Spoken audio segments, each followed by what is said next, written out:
নমস্কাৰ এই মুহূৰ্তত এটা অত্যন্ত গুৰুত্বপূৰ্ণ খবৰ দিব বিচাৰিছো ৰাজ্যত নতুনকৈ সৃষ্টি কৰা হ'ব ৩৫,০০০ শিক্ষকৰ পদ অসম চৰকাৰৰ কেবিনেটত ডাঙৰ সিদ্ধান্ত গ্ৰহণ কৰা হৈছে এটা অত্যন্ত ভাল খবৰ ৩৫,০০০ শিক্ষকৰ পদ সৃষ্টি কৰিব ৰাজ্য চৰকাৰে বিগ ব্ৰেকিং এডিটক্সৰ দৰ্শকৰ বাবে সভাটোকৈ গুৰুত্বপূৰ্ণ খবৰ সভাটোকৈ ডাঙৰ খবৰ আহিছে যে ৰাজ্যত নতুনকৈ সৃষ্টি হ'ব ৩৫,০০০ শিক্ষকৰ পদ ডাঙৰ ঘোষণা কৰিছে মুখ্যমন্ত্ৰী ডক্টৰ হিমন্ত বিশ্ব শৰ্মাই আজি কেবিনেট বৈঠকত এই সিদ্ধান্ত গ্ৰহণ কৰা হৈছে শিক্ষক নিযুক্তিৰ ক্ষেত্ৰত গুৰুত্বপূৰ্ণ সিদ্ধান্ত গ্ৰহণ কৰিলে ৰাজ্যিক কেবিনেটে সৰ্বশিক্ষা অভিযানৰ শিক্ষকৰ বাবে বিশেষ নিযুক্তি প্ৰক্ৰিয়া আৰম্ভ কৰিব চৰকাৰে ডাঙৰ খবৰ সৰ্বশিক্ষা অভিযানৰ কাম কৰি থকা শিক্ষকে আবেদন কৰিব পাৰিব এই ৩৫,০০০ শিক্ষকৰ পদৰ বাবে সৰ্বশিক্ষা অভিযানৰ ৩৫,০০০ শিক্ষকে বিশেষ নিযুক্তি পৰীক্ষাৰ বাবে কৰিব লাগিব আবেদন চাকৰি নিয়মীয়াকৰণ কৰিব নোৱাৰা হেতু বিশেষ নিযুক্তিৰ ব্যৱস্থা কৰিছে এতিয়া ৰাজ্য চৰকাৰে ইয়াৰ ফলত সৰ্বশিক্ষা অভিযানৰ প্ৰতিগৰাকী শিক্ষকে চৰকাৰী নিযুক্তি পোৱাৰ সম্ভাৱনা প্ৰকট হৈ পৰিব ইতিমধ্যে এই কথা ঘোষণা কৰিছে মুখ্যমন্ত্ৰী ডক্টৰ হিমন্ত বিশ্ব শৰ্মাই নিশ্চিতভাৱে গুৰুত্বপূৰ্ণ খবৰ ৰাজ্যত ৩৫,০০০ শিক্ষকৰ পদ সৃষ্টি হ'ব বুলি ঘোষণা কৰিছে হিমন্ত বিশ্ব শৰ্মাই পুনে পুনে মুখ্যমন্ত্ৰীৰ মন্তব্য আছে কি কৈছিল সংবাদমেলত আগবঢ়াইছে সৰ্বশিক্ষা অভিযানত কাম কৰি থকা শিক্ষকসকলৰ চাকৰি নিয়মীয়াকৰণৰ এটা ব্যৱস্থা চলি আছিল ৰাজ্যৰ এডভোকেট জেনেৰেলে আমাক এটা অপিনিয়ন দিলে যে চৰকাৰে উচ্চতম ন্যায়ালয়ৰ উমাদেৱী গোচৰৰ পৰিপ্ৰেক্ষিতত কাৰো চাকৰি নিয়মীয়াকৰণ কৰিব নোৱাৰে কেবিনেটৰ এই পাৱাৰ উচ্চতম ন্যায়ালয়ে প্ৰত্যাহাৰ কৰিছে তাৰ পৰিপ্ৰেক্ষিতত আমি কাৰো চাকৰি নিয়মীয়াকৰণ কৰিব নোৱাৰো কিন্তু সৰ্বশিক্ষা অভিযানত কাম কৰি থকা শিক্ষকসকলক যাতে আমি সকাহ দিব পাৰো তাৰ বাবে আজি কেবিনেটে ৩৫,০০০ নতুন শিক্ষকৰ পদ চৰকাৰত সৃষ্টি কৰি এছএছৰ শিক্ষকসকলে সকলৰ বাবে এটা স্পেচিয়েল ৰিক্ৰুটমেণ্ট ড্ৰাইভ কৰিব খুজিছে অৰ্থাৎ এই বিশেষ ৩৫,০০০ পোষ্টত অকল এছএছত কাম কৰি থকা শিক্ষকসকলেহে আবেদন কৰিব পাৰিব আৰু বাকি নিয়মীয়া যিবিলাক পোষ্ট তাত ফ্ৰেছ কেণ্ডিডেট বিলাকে আবেদন কৰিব পাৰিব এই ৩৫,০০০ শিক্ষকে এছএছৰ পৰা আহি চৰকাৰত সোমোৱাৰ লগে লগে সৰ্বশিক্ষা অভিযানত ৩৫,০০০ পোষ্ট বিলুপ্তি হ'ব অৰ্থাৎ সৰ্বশিক্ষা অভিযানৰ ৩৫,০০০ শিক্ষকে স্পেচিয়েল ৰিক্ৰুটমেণ্টৰ বাবে চৰকাৰত আবেদন কৰিব চৰকাৰে তেওঁলোকৰ কাগজ পত্ৰ চোৱাৰ পিছত তেওঁলোকক নিয়োগৰ সুবিধা কৰি দিব চৰকাৰত য'ত এনপিএছ পাব চৰকাৰৰ পে স্কেল পাব ইনক্ৰিমেণ্ট পাব গোটেইবোৰ পাব কিন্তু এইখিনি হৈ উঠাৰ পিছত সৰ্বশিক্ষা অভিযানত পূৰ্বতে কাম কৰি থকা তেওঁলোকৰ পদসমূহ বিলুপ্তি হৈ যাব অৰ্থাৎ আমি ৰেগুলাৰাইজেশ্যন কৰিব নোৱাৰাৰ বাবে আমি স্পেচিয়েল ৰিক্ৰুটমেণ্ট ড্ৰাইভ সৰ্বশিক্ষা অভিযানৰ শিক্ষকসকলৰ বাবে কৰিব খুজিছোঁ আৰু ইয়াৰ ফলত মই ভাবোঁ যে অহা ৪-৫ মাহৰ ভিতৰতে সৰ্বশিক্ষা অভিযানৰ প্ৰতিগৰাকী শিক্ষকে চৰকাৰত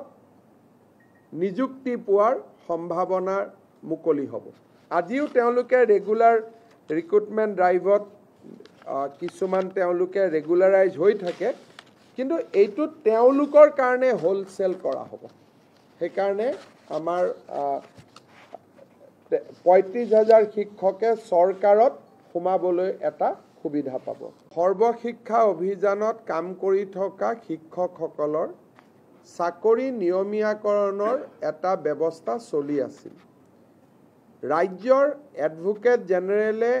আমাক এটা অপিনিয়ন দিলে যে চৰকাৰে উচ্চতম ন্যায়ালয়ৰ উমাদেৱী গোচৰৰ পৰিপ্ৰেক্ষিতত কাৰো চাকৰি নিয়মীয়াকৰণ কৰিব নোৱাৰে কেবিনেটৰ এই পাৱাৰ উচ্চতম ন্যায়ালয়ে প্ৰত্যাহাৰ কৰিছে তাৰ পৰিপ্ৰেক্ষিতত আমি কাৰো চাকৰি নিয়মীয়াকৰণ কৰিব নোৱাৰো কিন্তু সৰ্বশিক্ষা অভিযানত কাম কৰি থকা শিক্ষকসকলক যাতে আমি সকাহ দিব পাৰো তাৰ বাবে আজি কেবিনেটে ৩৫,০০০ নতুন শিক্ষকৰ পদ চৰকাৰত সৃষ্টি কৰি এছএছৰ শিক্ষকসকলে সকলৰ বাবে এটা স্পেচিয়েল ৰিক্ৰুটমেণ্ট ড্ৰাইভ কৰিব খুজিছে অৰ্থাৎ এই বিশেষ ৩৫,০০০ পোষ্টত অকল এছএছত কাম কৰি থকা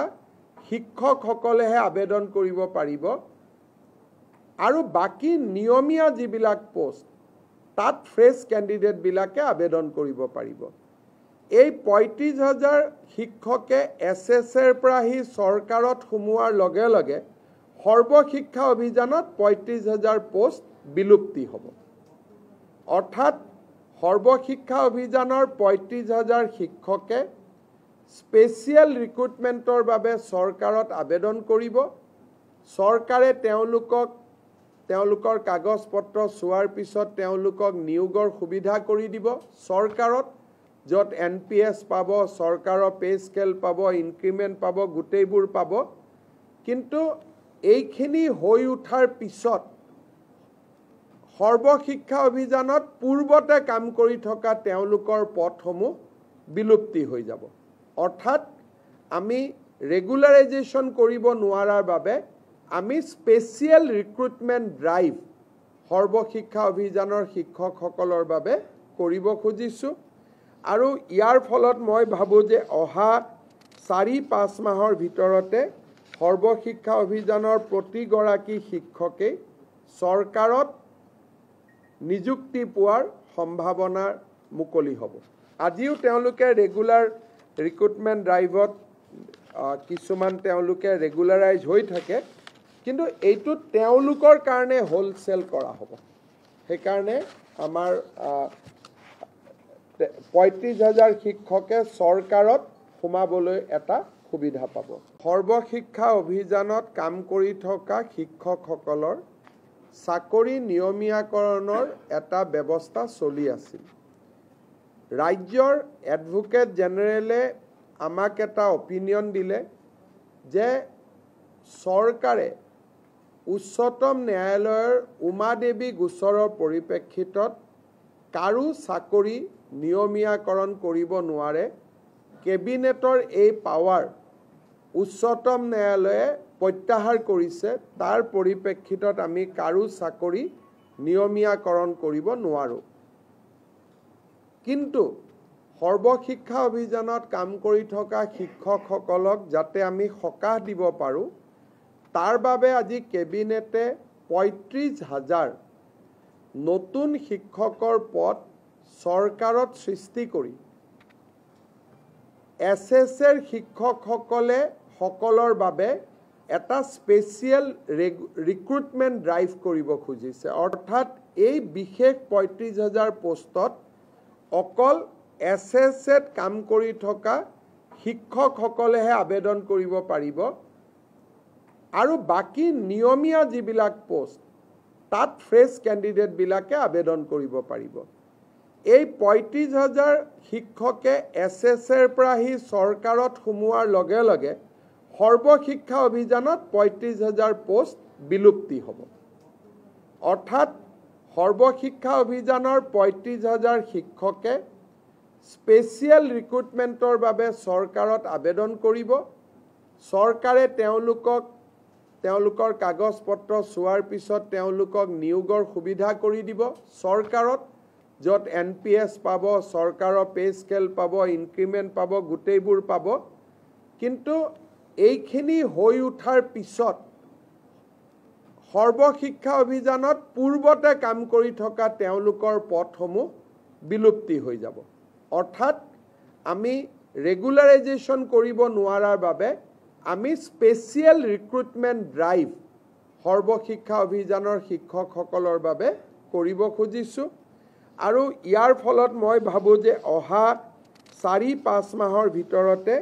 সৰ্বশিক্ষা অভিযানৰ প্ৰতিগৰাকী শিক্ষকে চৰকাৰত নিযুক্তি পোৱাৰ সম্ভাৱনা মুকলি হ'ব। আজিও তেওঁলোকে ৰেগুলাৰ ৰিক্ৰুটমেণ্ট ড্ৰাইভত কিছুমান তেওঁলোকে ৰেগুলাৰাইজ হৈ থাকে, কিন্তু এইটো তেওঁলোকৰ কাৰণে হোলচেল কৰা হ'ব। সেইকাৰণে আমাৰ ৩৫,০০০ শিক্ষকে চৰকাৰত সোমাবলৈ এটা সুবিধা পাব। সৰ্বশিক্ষা অভিযানত কাম কৰি থকা শিক্ষকসকলৰ চাকৰি নিয়মীয়াকৰণৰ এটা ব্যৱস্থা চলি আছিল। ৰাজ্যৰ এডভোকেট জেনেৰেলে আমাক এটা অপিনিয়ন দিলে যে চৰকাৰে উচ্চতম ন্যায়ালয়ৰ উমা দেৱী গোচৰৰ পৰিপ্ৰেক্ষিতত কাৰো চাকৰি নিয়মীয়াকৰণ কৰিব নোৱাৰে। কেবিনেটৰ এই পাৱাৰ উচ্চতম ন্যায়ালয়ে প্ৰত্যাহাৰ কৰিছে। তাৰ পৰিপ্ৰেক্ষিতত আমি কাৰো চাকৰি নিয়মীয়াকৰণ কৰিব নোৱাৰোঁ।